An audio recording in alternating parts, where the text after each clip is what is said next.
रामपुर नामक गांव में एक मूर्तिकार रहता था जिसकी प्रसिद्धि चारों तरफ फैली हुई थी। उसकी इस प्रसिद्धि का कारण था कि वो पिछले 20 वर्षों से मूर्तियां बनाया करता था। जिससे वह मूर्तियां बनाता था, उस मूर्ति बनने की कला में इतना निपुण हो गया था कि उसकी बनाई हुई मूर्तियां जीवंत लगती थी।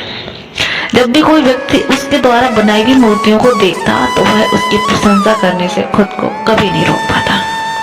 सिर्फ गांव में ही नहीं बल्कि दूर दूर से शहरों से भी मूर्ति कला की प्रशंसा होने लगी। इतनी प्रसिद्धि पाने के बाद जिस प्रकार एक सामान्य मनुष्य मतवाला हो जाता है, ठीक उसी प्रकार उस मूर्तिकार की भी अहंकारी हो गई। वह अपने मन ही मन में सोचने लगा कि इस संसार में कोई ऐसा नहीं जो मेरे बराबर मूर्तियां बना सके। उम्र बढ़ने के साथ साथ जब उसका अंत निकट आया तो वह मृत्यु से बचने के उपाय सोचने लगा। तभी अचानक से एक युक्ति सूझी। उसने अपनी बेमिसाल मूर्ति कला का प्रदर्शन किया और अपने ही जैसी दिखने वाली 10 मूर्तियां बनाई।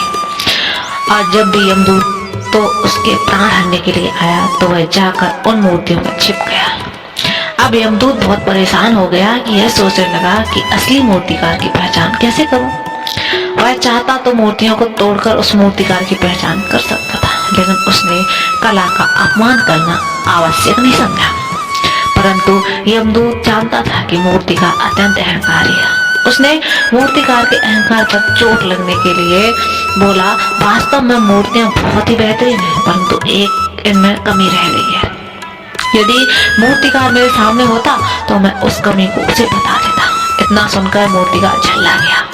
उसको बहुत कष्ट हुआ कि उसकी बनाई हुई मूर्तियों को कोई कमी निकाल रहा है। वह तुरंत उसके स्थान पर आकर खड़ा हो गया और बोला, बताओ ऐसी क्या कमी है मेरी मूर्तियों में, उसे तुरंत मैं ठीक कर देता। इस दुनिया में कोई मुझसे बेहतरीन मूर्तिकार बना ही नहीं सकता। तो यमदूत बोले, तुम्हारी मूर्तियां बेहद बेहतरीन है, मगर हकीकत तो यह है कि मूर्तियां कभी बोला नहीं करती। इतना कहकर यह मूर्तिकार उसके प्राण लेकर यमलोक चला गया।